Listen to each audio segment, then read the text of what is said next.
For advertisement, call 8125893028. Our Gmail maxtvtelugu@gmail.com.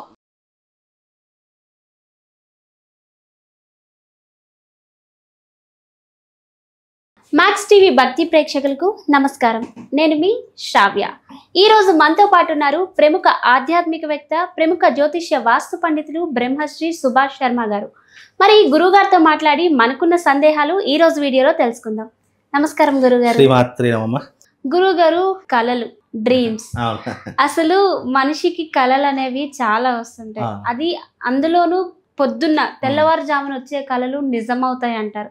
అది నిజమేనా గురువు గారు? ఇక్కడ కళలు అనేటటువంటివి తెల్లవారుజామున వచ్చినా రాత్రి జామున వచ్చినా నిజం అవుతాయి అనేటటువంటిది కాదు. కానీ దీనికి సైంటిఫిక్ రీజన్ ఏంటి అంటే కనుక ఏదైనా సంఘటన మనం చూసినా, ఏదైనా చూడకూడనిటువంటిది ఒకటి చూసినా అది మైండ్లో ఫిక్స్ అయిపోతూ ఉంటుంది.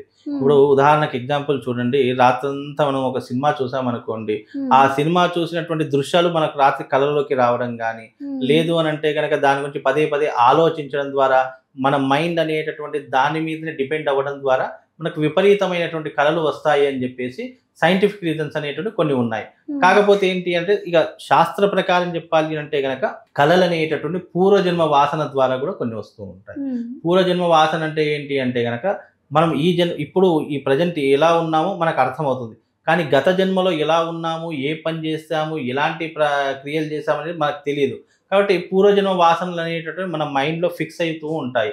అంటే ఒక మెమరీ కార్డులో ఎలాగైతే మనం కొన్ని డాటాను ఎంట్రీ చేస్తామో అలాగే మన మైండ్లో కూడా పూర్వజన్మ వాసనలు అని అంటూ ఉంటాము. అలాంటి కొన్ని పూర్వజన్మలో చేసిన సంఘటనలు కానివ్వండి, పూర్వజన్మలో ఉన్నటువంటి ఏవైతే కొండలు, లోయలు, జలపాతాలు, అడవి లాంటి ప్రదేశాలు అలాంటివి ఎక్కువగా వస్తున్నాయంటే కనుక అలాంటి పనులను మనం ఎక్కువగా చేశాము అని చెప్పేసి అర్థమవుతూ ఉంటుంది.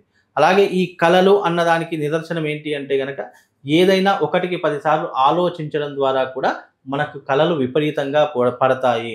అలాగే ఈ కళలు పడుతున్నాయి అంటే మనిషికి నిద్ర లేకపోవడమైనా కారణమై ఉండాలి, లేక అతిగా నిద్రపోతున్నాడు అనేటటువంటి కారణమైన అయి ఉండాలి. కాబట్టి కళలన్నీ నిజమవుతాయి అని చెప్పేసి చెప్పలేము. కాకపోతే ఏంటంటే కళలో వచ్చేటటువంటివి ఏవైతే ఉన్నాయో అవి కేవలం మన ఊహా చిత్రాలు, హెల్యూజినేషన్ అంటూ ఉంటాము.